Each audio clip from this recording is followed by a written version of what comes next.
ସୁଦୂରରୁ ସଦର ଅପହଞ୍ଚ ଅଞ୍ଚଳର ସ୍ୱର ଉତ୍ସବ ମହୋତ୍ସବ ସଭା ସମିତି ସମାରୋହ ପ୍ରଗତି ଦୁର୍ଗତି ଏବଂ ସଂଗତିର ଅଭିବ୍ୟକ୍ତିକୁ ନେଇ ଆଞ୍ଚଳିକ ସମ୍ବାଦ ବିଭାଗ ପକ୍ଷରୁ ପ୍ରସ୍ତୁତ କରୁଛୁ ଜିଲ୍ଲା ହାଲଚାଲ। ଆଜି ଜିଲ୍ଲା ହାଲଚାଲରେ ଶୁଣନ୍ତୁ ସୁବର୍ଣ୍ଣପୁର ଜିଲ୍ଲା ସମ୍ପର୍କରେ ତଥ୍ୟ ଦେଇଛନ୍ତି ଆମ ସୁବର୍ଣ୍ଣପୁର ସମ୍ବାଦଦାତା ବେଣୁଧର ପ୍ରଧାନ ଓ ଉପସ୍ଥାପନାରେ ମୁଁ ସରିତା ସାହୁ।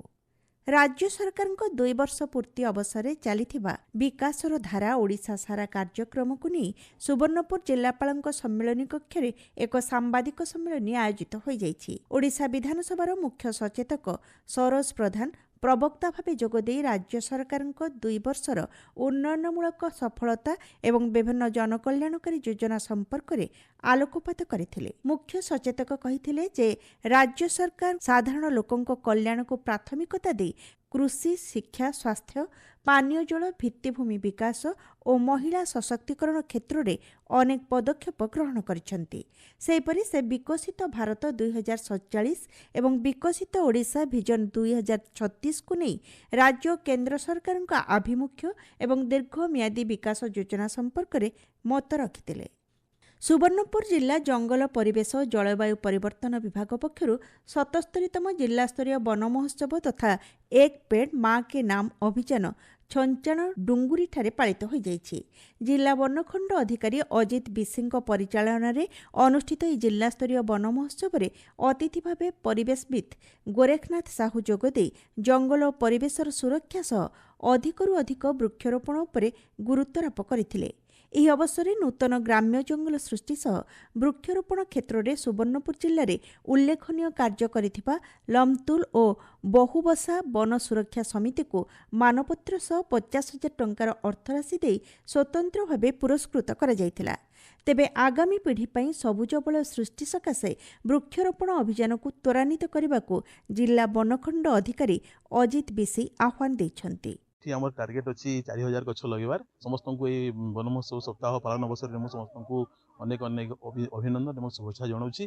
आमर सुवर्णपुर डिस्ट्रिक्ट रे यही वर्ष आमर पाखापाखि आम 3 लाख गछ लगेबार आमर प्लान अच्छी और बर्तमान पर्यंत आम 50% अलरेडी गछ लगा सरला आमर वृक्षरोपण बर्तमान फुल फ्लेजेड चली आम प्लान करूँ यही मासर 20 तारीख सुधा आमर वृक्षरोपण आम कंप्लीट करदेबू। ये वर्ष आम एक पेड़ मां के नाम 3.0 कार्यक्रम आरंभ होती अंतर्गत आम समस्त को अनुरोध करुँ निज माँ समस्त गोटे गोटे गछ लगातु एवं यही कार्यक्रम सफल मंडित करूँ। केन्द्र सरकारଙ୍କ निशामुक्त भारत अभियान को सफल करने दिगरे सुवर्णपुर जिलार उपांत अंचल नूपुरसिंघा ग्रामर भारत भूषण दास जड़े निष्ठावान समाजसेवी भावे निजर स्वतंत्र परिचय सृष्टि करिसेंति। विगत 10 वर्ष धरी ग्रामांचल से निरंतर भावे निशा निवारण और जनसचेतनता कार्यक्रम सक्रिय कार्य करि आसुछंती।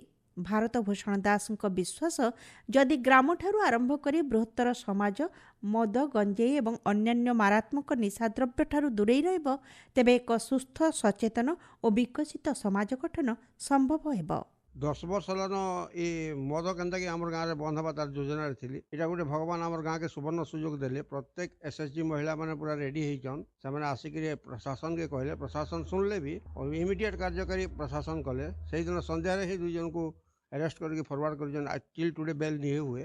आम गाँव फिमेल मैंने भी अनेक टाइम बसुचन प्रति 15 दिन गोटे गोटे मीटिंग अच्छे। मोर गाँव बर्तमान मद मुक्त हो जाइए इटार पर मोर गाँव में सक्सेस होपर मोर ध्यान रहा आम पाखर गाँव मान के सुस्थ पार्थक्य निमंते जोग वार्ता को नहीं सुवर्णपुर जिलार विभिन्न स्थान में अंतर्जातीय जोग दिवस पालित हो जाइछि।